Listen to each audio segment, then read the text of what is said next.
Hello, welcome to PPC one shot. जैसा कि हम लोगों ने पिछले वीडियो में यूपी एमएसपी द्वारा जारी मॉडल पेपर के खंड अ के 20 बहुविकल्पी प्रश्नों को हल कर लिया था। आज हम आगे बढ़ेंगे खंड ब में और हम शुरुआत करेंगे खंड ब का पहला प्रश्न। तो खंड ब के पहले प्रश्न को हम शुरुआत करेंगे खंड ब। और खंड ब का जो पहला प्रश्न है वो क्या कह रहा है? खंड ब का पहले का जो क है वो क्या है? प्रश्न कह रहा है कि दो क्रमागत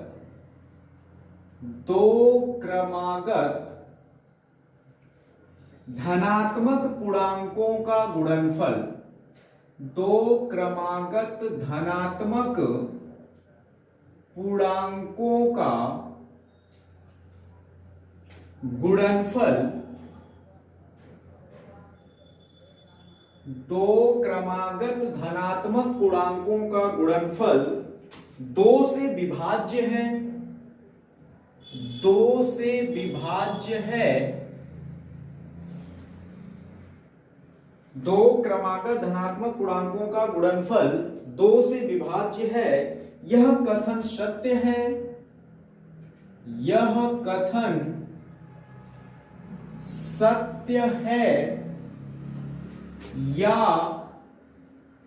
असत्य? कारण बताइए। यह कथन सत्य है या असत्य? कारण बताइए। चलिए, खंड ब का पहला का क है। जैसा कि आप देख पा रहे हैं कि दो क्रमागत धनात्मक पूर्णांकों का गुणनफल दो से विभाज्य है, यह कथन सत्य है या असत्य है? कारण बताइए। हम आंसर कैसे करेंगे? हम लिखेंगे यह कथन सत्य है, यह कथन सत्य है क्योंकि दो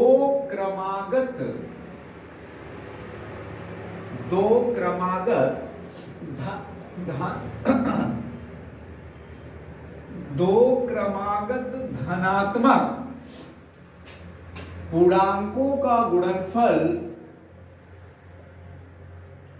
पूर्णांकों का गुणनफल सदैव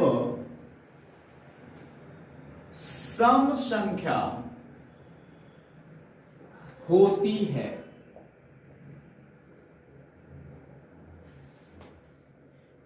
जैसा कि प्रश्न था कि दो क्रमागत धनात्मक पूर्णांकों का गुणनफल दो से विभाज्य है, यह कथन सत्य है या असत्य है? कारण बताइए। हमने लिखा कि यह कथन सत्य है क्योंकि दो क्रमागत धनात्मक पूर्णांकों का गुणनफल सदैव सम संख्या होती है। जैसे यदि हम कोई भी दो क्रमागत संख्या का गुणनफल लेते हैं, जैसे 2 और इसकी क्रमागत संख्या आएगी 3 और 2 में 3 का गुणा करेंगे 6। हमने ले लिया 3 में 4 से गुणा किया 12। हमने ले लिया 8 में 9 से गुणा किया 72। हमने ले लिया 10 में 11 से गुणा किया 110। और हमने देखा कि ये सारी की सारी संख्याएं जो हैं सम संख्याएं हैं।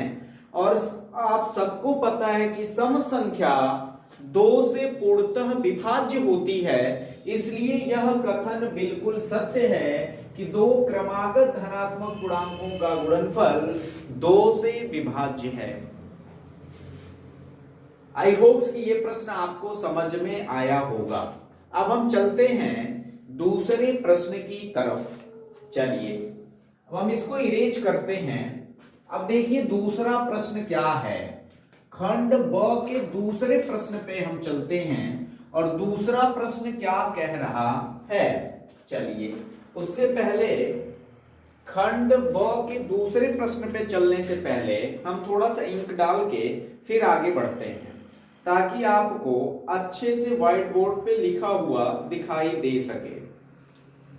चलिए, आगे बढ़ते हैं खंड ब के दूसरे प्रश्न की तरफ। तो दूसरा प्रश्न क्या कह रहा है?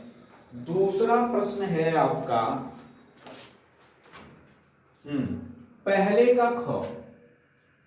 पहले का ख प्रश्न जो है वो क्या कह रहा है? कह रहा है यदि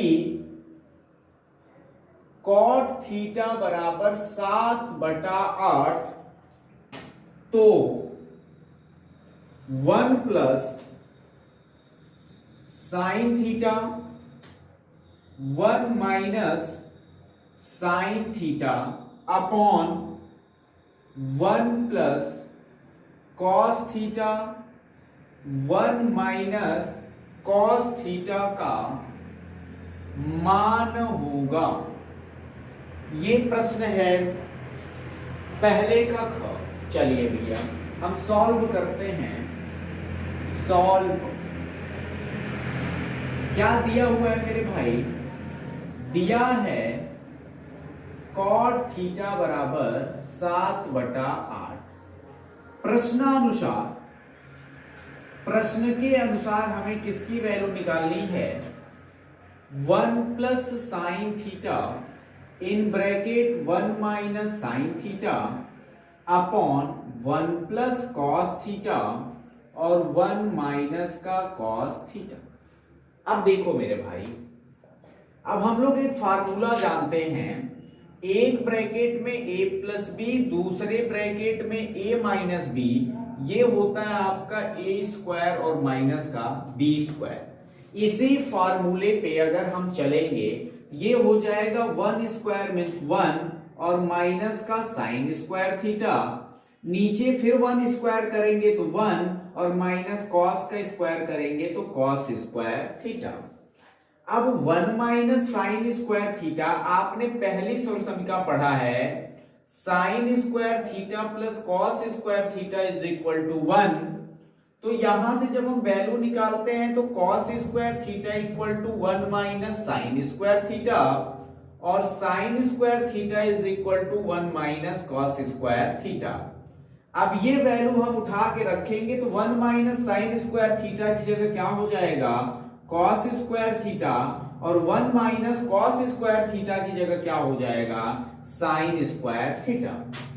अब इस कॉस स्क्वायर थीटा और साइन स्क्वायर थीटा को हम लिख सकते हैं कॉस थीटा बटा साइन थीटा का होल स्क्वायर। अब एक चीज आप और जानते हो, कॉट थीटा बराबर होता है कॉस थीटा और बटा साइन थीटा। अब ये कॉस बटा साइन की जगह हम क्या लिख सकते हैं? कॉट थीटा, ये हो जाएगा कॉट थीटा का स्क्वायर, तो ये हो जाएगा आपका कॉट स्क्वायर थीटा। और जैसा कि कॉट थीटा की वैल्यू है 7/8, तो ये हो जाएगा आपका 7/8 का स्क्वायर बराबर 7/8 गुणे 7/8, तो 7 सत्ते 49 और 8 बटे 64 और यही आपका आंसर हो जाएगा। एकदम क्लियर होगा। चलिए अब हम इरेज करके चलते हैं पहले के ग की तरफ। चलिए अब हम इसको इरेज करते हैं। अब पहला का ग क्या कह रहा है?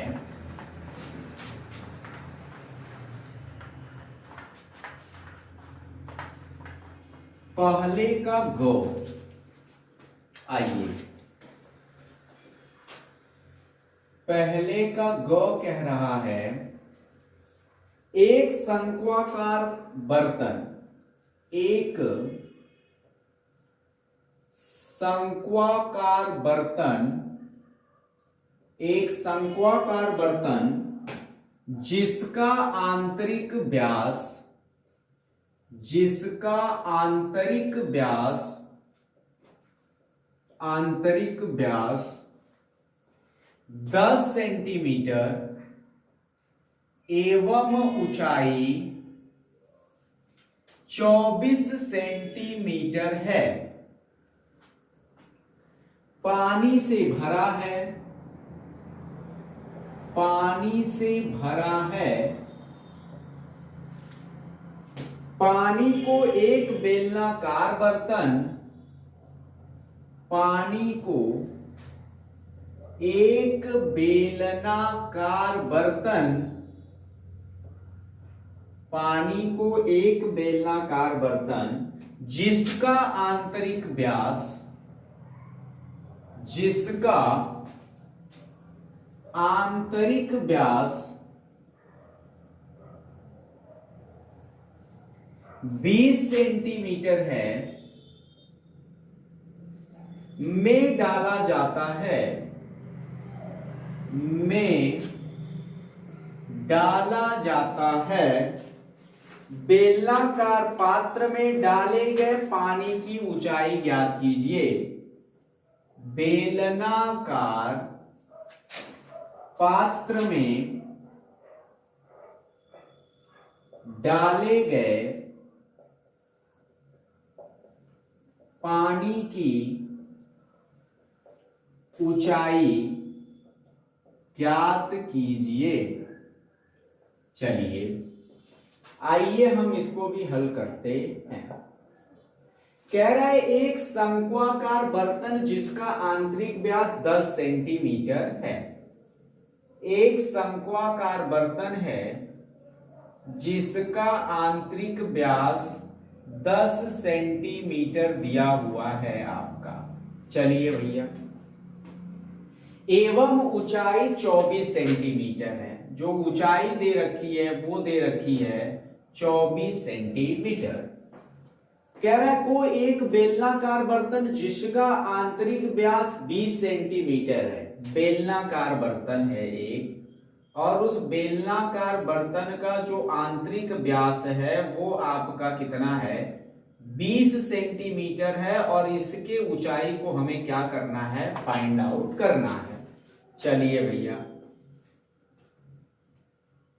अब देखो हम सबसे पहले बात करेंगे शंकु की। और जब हम शंकु की बात करेंगे तो शंकु की बात करेंगे तो हमें शंकु की हम बात करेंगे सबसे पहले। किसकी? शंकु की। और शंकु के लिए क्या क्या दिया है? शंकु का व्यास दिया हुआ है 10 सेंटीमीटर। तो हम त्रिज्या निकाल देंगे। त्रिज्या r बराबर कितना हो जाएगा, 10/2 बराबर 5 सेंटीमीटर। चलिए, ऊंचाई जो शंकु की दी हुई है h बराबर वो कितना दी हुई है, 24 सेंटीमीटर। अब यह हम जानते हैं क्या, शंकु का आयतन बराबर 1/3 पाई r स्क्वायर एच। वैल्यू रख दीजिए। तो 1/3 पाई, r की वैल्यू है 5, ये हो जाएगा 5 गुणा 5 और गुणा 24। चलिए, अब यहीं पे हम इसको छोड़ के अब हम बात कर लेते हैं किसकी, बेलन की। यहां पे हम बात कर लेंगे। किसकी बात कर लेंगे, बेलन की बात करेंगे। और बेलन के लिए देखिए क्या दिया है। बेलन के लिए आपका दिया हुआ है व्यास 20 सेंटीमीटर है, आंतरिक व्यास। व्यास दिया है आपका 20 सेंटीमीटर। तो त्रिज्या कितनी हो जाएगी, त्रिज्या हो जाएगी 20/2 बराबर 10 सेंटीमीटर। ऊंचाई हमें निकालनी है, ऊंचाई h बराबर हमें बतानी है। और हम जानते हैं, क्या जानते हैं भैया, हम जानते हैं कि बेलन का आयतन बराबर होता है, बेलन का आयतन होता है आपका पाई r स्क्वायर एच। पाई रहने दीजिए, और r स्क्वायर आपका हो जाएगा 10 गुणा 10, और यही h का मान हमें क्या करना है, निकालना है। सिंपल से किसी शंकु के पानी को बेलन में डाला जाता है तो दोनों के आयतन आपस में क्या होंगे, बराबर होंगे। जितना पानी उसमें उतना पानी इसमें। तो अब हम क्या करेंगे, इतना अगर आपने नोट कर लिया हो तो हम आगे बढ़ते हैं। अब हमने दोनों का आयतन क्या कर लेना है, बराबर कर लेना है। चलिए देखो भैया क्या हो जाएगा, प्रश्नानुसार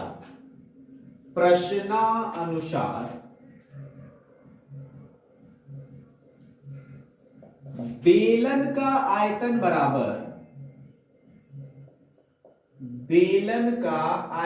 बराबर शंकु का आयतन।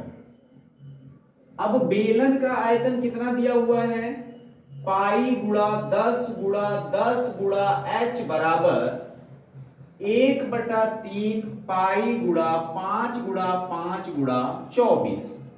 हम पाई से पाई को कर देते हैं कैंसिल। अच्छा भैया अब हम क्या करें, 3 इधर आ जाएगा तो ये पूरा इरेज कर देते हैं। तो ये आपका हो जाएगा,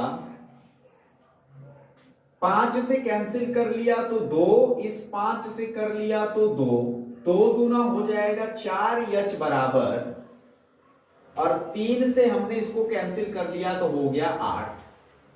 तो 4h बराबर 8, h बराबर 8/4, तो h बराबर 2 सेंटीमीटर। और यही आपका आंसर हो जाएगा कि बेलन की जो ऊंचाई हो जाएगी बेलनाकार पात्र की, वो 2 सेंटीमीटर हो जाएगी। आई होप्स कि ये भी आपको समझ में आया होगा। चलिए तो जैसा कि हमने ग कर लिया, अब हम आगे बढ़ेंगे घ की तरफ। प्रश्न घ की हम बात करते हैं। चलिए तो इसको हम इरेज करते हैं और ये आपको पूरा समझ में आया होगा। चलिए अब हम प्रश्न की बात करेंगे घ की। देखते हैं घ में क्या है मेरे भाई। चलिए थोड़ा सा इंक डाल के तब आगे हम लोग बढ़ते हैं। चलिए अगर किसी भी प्रकार का आपको कोई डाउट होता है तो आप कमेंट बॉक्स में कमेंट करिए, आपको पूरा सलूशन दिया जाएगा। लेकिन इतना श्योर है कि डाउट नहीं होना चाहिए, चीजें पूरी क्लियर कट हैं, किसी भी प्रकार का कोई कंफ्यूजन नहीं होना चाहिए जहां तक मैं समझता हूं। चलिए अब हम आगे बढ़ते हैं और अब हम बात करेंगे घ। पहले का घ। अब ये आपका क्या कह रहा है, निम्न आंकड़ों का समांतर माध्य ज्ञात करो। कह रहा भैया समांतर माध्य बताओ। चलिए प्रश्न है आपका इस तरीके से, यहां पे आपका वर्ग अंतराल दिया है, वर्ग अंतराल और बारंबारता। वर्ग अंतराल है आपका 10 से 20, 20 से 30, 30 से 40, 40 से 50 और 50 से 60 और 60 से है आपका 70। 2, 7, 12, 15, 8 और 6। हमें समांतर माध्य बताना है। बड़ा आसान प्रश्न है, चलिए हल करते हैं भैया। CI क्लास इंटरवल हमें दिया हुआ है 10 से 20, 20 से 30, 30 से 40, 40 से 50, 50 से 60 और 60 से 70। F हमारा है 2, 7, 12, 15, 8 और 6। अब हम यही निकाल लेंगे यक्स। इन दोनों को जोड़ के 2 से भाग, 20 10 30/2 15, 50/2 25, फिर इनको जोड़िए 70/2 35, फिर ये 10 10 15 10 25 10 35, तो ये होगा 45, ये होगा 55 और ये आपका हो जाएगा 65। अब यहीं पे हम कैलकुलेट करेंगे एफ एक्स, एफ और एक्स का हम करेंगे गुणा। चलिए 2 का 15 में कर लिया 30, 25 का 7 में करें 7 × 5 = 35 को 5 3 और 7 दूना 14 और 3 17। 12 का 35 में 12 25 60 को 0 6 12 3 36 6 42। 15 का 45 में 15 25 75 5 15 चौक को 60 और 7 67। 8 का 8 25 40 को 0 8 25 40 4 44। 6 का 6 25 30 को 0 3 6 का 36 और 3 39। चलिए भैया हम एक बॉक्स टाइप बना लेते हैं इसको इस तरीके से। चलिए और अब हम क्या करने वाले हैं, अब हम यही निकालेंगे आपका सिग्मा एफ एक्स और यहां निकाल देंगे हम सिग्मा एफ। चलिए सिग्मा एफ एक्स, अब इसको जब हम ऐड करेंगे ये निकलेगा सिग्मा एफ एक्स। चलिए भैया ऐड करते हैं, कैसे?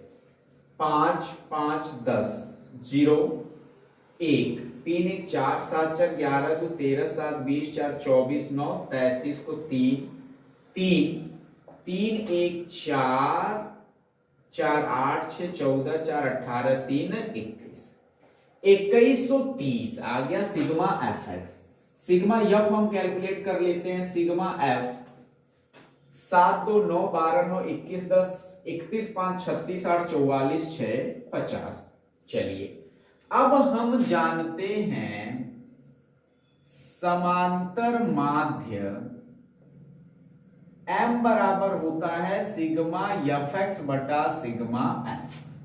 अब सिग्मा एफ एक्स आपका दिया हुआ है 2130 और सिग्मा एफ दिया हुआ है 50। कैंसिल कर लिया 213 और बटा 5। चलिए भैया भाग दे देते हैं। 5 को 20 1 5 दूना 10 5 को 20 1 5 दूना 10 3 और 5 6 का 30 और यही 42.6 आपका क्या हो जाएगा, आंसर हो जाएगा। चलिए आई होप कि ये भी डेटा आपको समझ में आया होगा। अब हम आगे बढ़ते हैं, अंगा की तरफ चलते हैं। क्या है प्रश्न पहले का अंगा। चलिए इसको इरेज करते हैं।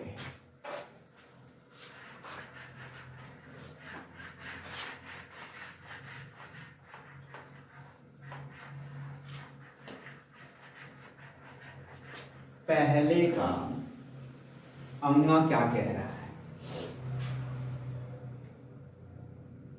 प्रश्न है बिंदु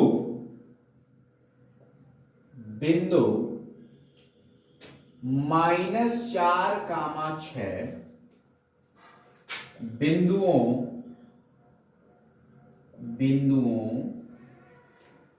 A -6, 10 और B 3, -8 को जोड़ने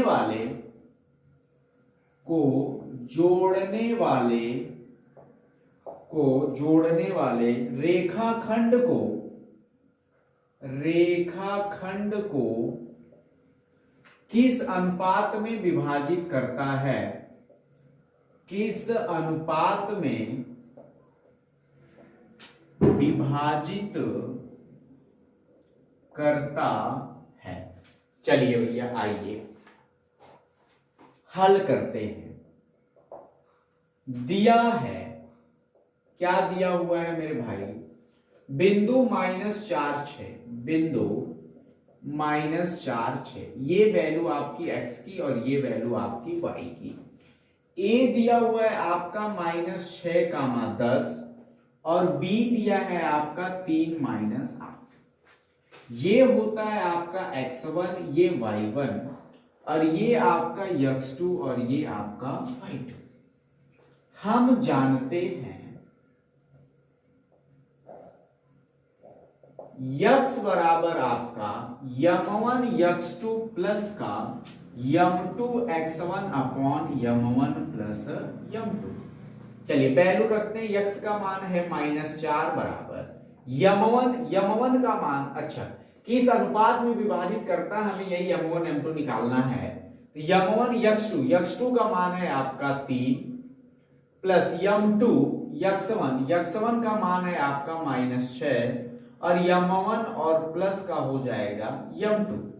तो -4 बराबर 3m1 माइनस 6m2 बटा के m1 प्लस का m2। अब भैया क्रिया गुणा कर दीजिए। चलिए -4 का m1 में करेंगे तो -4m1 माइनस 4m2 बराबर 3m1 माइनस 6m2। अब हम m1 को m1 की तरफ, m2 को m2 की तरफ, तो क्या हो जाएगा -4m1 और -3m1 इधर आएगा तो -3m1 बराबर -6m2 प्लस का 4m2। अब ये आपका माइनस का 7m1 बराबर, और 6 से 4 गया तो माइनस का 2m2। ये इससे आपका कैंसिल हो गया।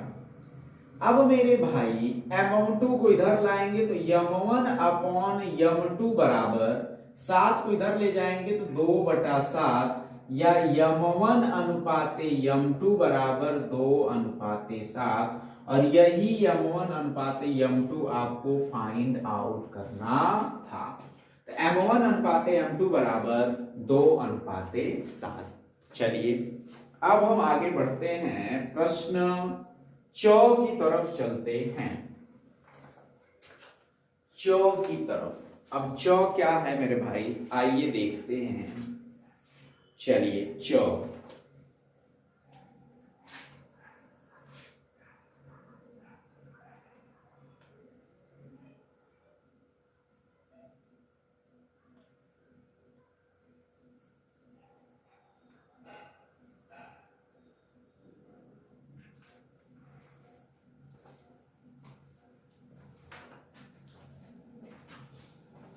चलिए इसको हम इरेज करते हैं।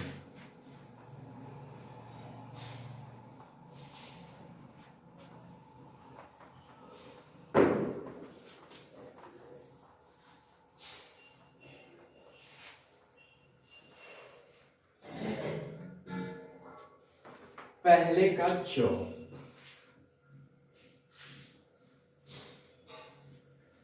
कह रहा के का मान ज्ञात कीजिए। के का मान ज्ञात कीजिए यदि बिंदु ए 2,3, बी 4,k और सी 6,-3 संरेखी हैं। चलिए भैया हल। अगर बिंदु संरेखी हैं तो जो क्षेत्रफल होगा आपका, बिंदु संरेखी हैं तो क्षेत्रफल आपका क्या होगा, 0 होगा। चलिए अब क्या क्या दिया हुआ है मेरे भाई, देखो दिया है A है आपका 2,3, B है 4,k और C है 6,-3। x1 ये y1, ये x2 ये y2, ये x3 और ये y3। हम जानते हैं त्रिभुज का क्षेत्रफल बराबर 1/2 x1 y2 minus y3 plus x2 y3 minus y1 plus x3 y1 minus y2, और क्षेत्रफल क्या होगा 0। अब ये 2 उधर 0 हो जाएगा।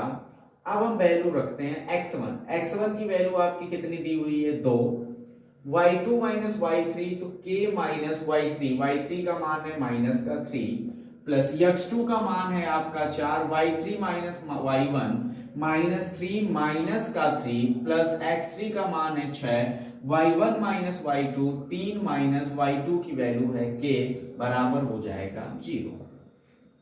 अब ये आपका 2k प्लस का 3 प्लस का 4 माइनस का 6 प्लस का 6 और 3 माइनस k बराबर 0।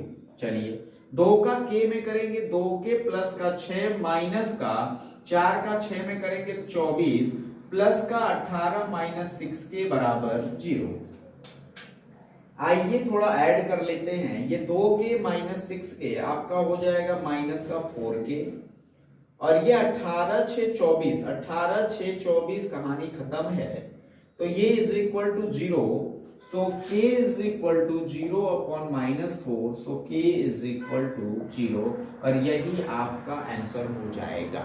चलिए, मैं उम्मीद करता हूं कि ये आपका खंड ब का पहला जो क्वेश्चन था, इसमें कुल 6 प्रश्न दिए थे, और ये 6 प्रश्न मैंने आपको सॉल्व कराया, और मैं उम्मीद रखता हूं कि ये 6 प्रश्न आपको समझ में आए होंगे। Thanks for watching. यदि अच्छा लगा हो अपने दोस्त मित्रों को भी आप शेयर करें, लाइक करें, सब्सक्राइब करें। Thank you so much.